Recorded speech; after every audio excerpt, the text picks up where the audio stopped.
Okay guys, because of the heat and the humidity today over in St. Louis, Missouri, oh my god, I forgot where it was at. I actually got a hotel and I actually got a really good deal on it. Because I got such a good deal on it, I am actually parking little Luna with valet, so it's gonna cost me a bit of money, but at least I know she's safe and secure, and that's all that matters. Oh, and I also brought my gun with me, so I have it in the room. Ready for the big reveal? Look at this room. It's so pretty. Yeah, this is gonna be nice. I think I needed this. I guess this trip is just about spoiling candy. See this view? And I think if we can, oh, there's an arch. There's an arch. Ah, look at that! Look how cool that is! I couldn't have asked for anything else. I gotta freaking look at that! What's down there? I guess I'm going to go exploring. And look at that there! Oh my god! Okay, so I'm super excited. I even love this building! Okay, and those arcs! They're so close I could just walk!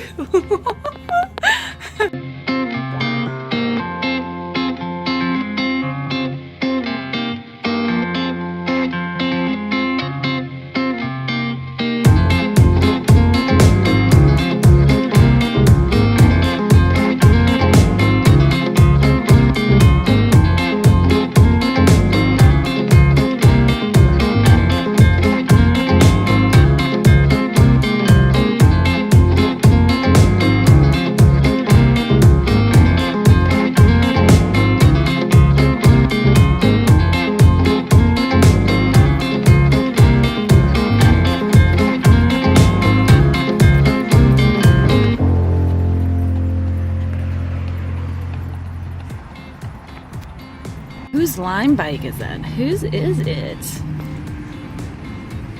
I think you're supposed to just leave it around. Oh, I guess it has a lock on it? Interesting. Interesting.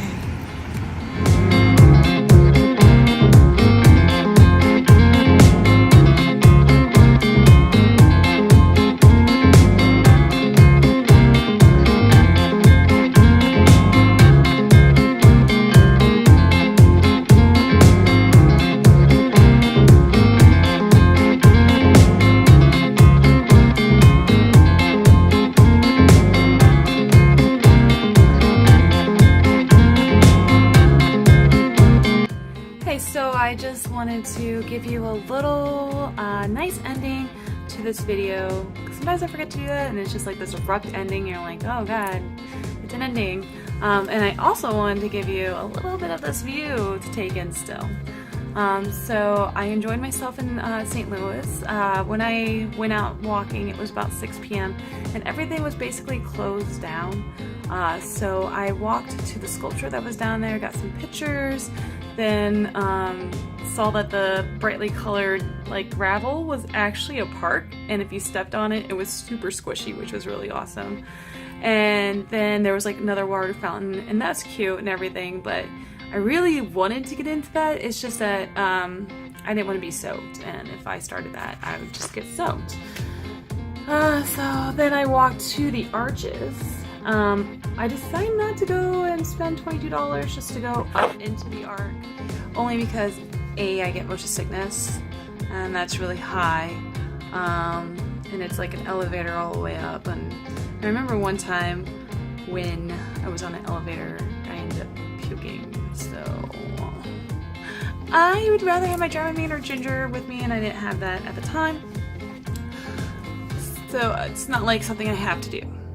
But then I walked around, I saw the little pond thing, I took amazing pictures there, and then I came back to the Welcome Center. I just happened to go in there, and there was this puddle, like just sheet of puddle, and all these kids were in there, and one adult, and I was like, yes, I'm going to do this! So I take off my shoes and I take off my socks and I just start going into this puddle. It's amazing.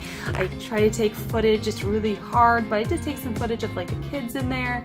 The kids would just run. I got splashed and I would just laugh. laugh and laugh, and it was just something that the soul needed at the time.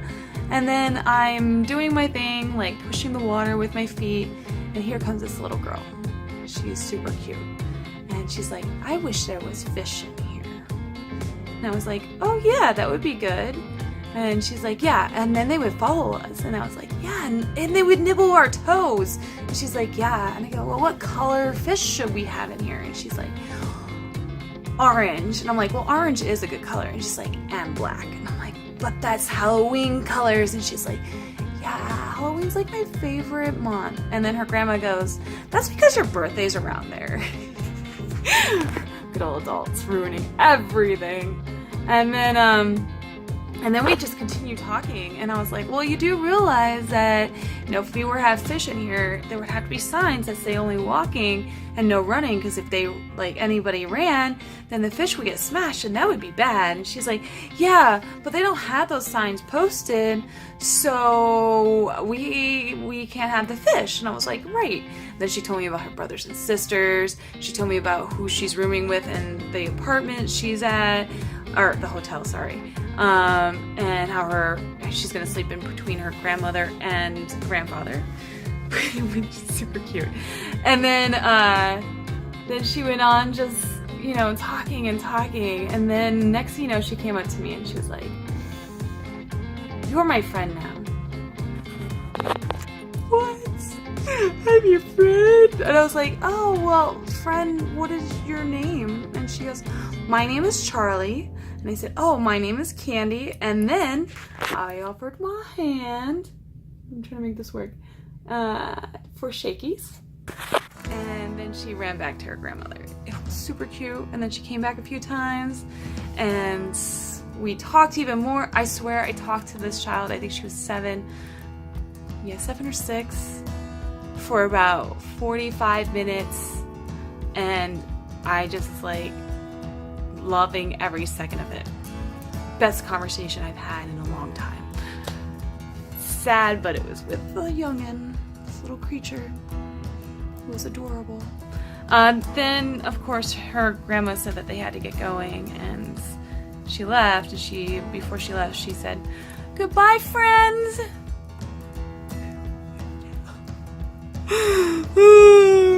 Doth my heart break for you?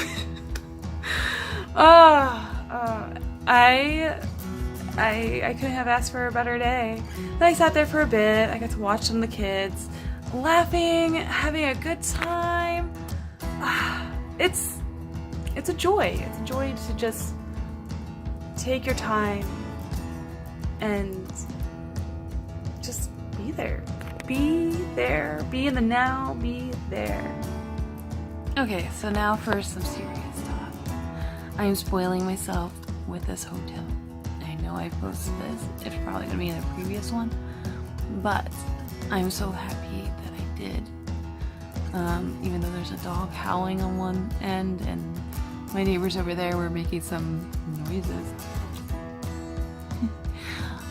But what I've noticed on this trip, in the beginning, I had so many failures and it made me feel like a failure, and then I got really upset and depressed from it, and it almost made me want to turn back and go back home, even though my dream is to become an art therapist and to go through grad school, living in my little Luna in Portland, Oregon, right? I've been dreaming about this for a while, and I almost threw it all away. But I had some good advice about just taking it slow and doing it. And the funny thing is, I was out for a walk, talking out loud, and I was like, I guess I need to take things slow. And then a butterfly flew in front of me and made me stop. And I was like, that's a sign. I need to take something slow. Oh my gosh, better listen! My hands get tired, that's why I switched this. So what I've decided is, from this point on, I'm just gonna spoil myself. And that might seem selfish, but really it's just self-healing myself. And I know I said that previously, but seriously folks, like, I'm so happy right now. And it's so funny, for like 3 days I was so sad, but now I'm super happy. And I do things now for me and no one else. And I'm doing this YouTube video like for my family and friends and everyone else who wants to join in, but really, secretly, it's for me. I'm documenting me. Okay, I'm ending this. You guys have a great night and travel safely and keep your adventure alive and your dreams alive. Keep them going.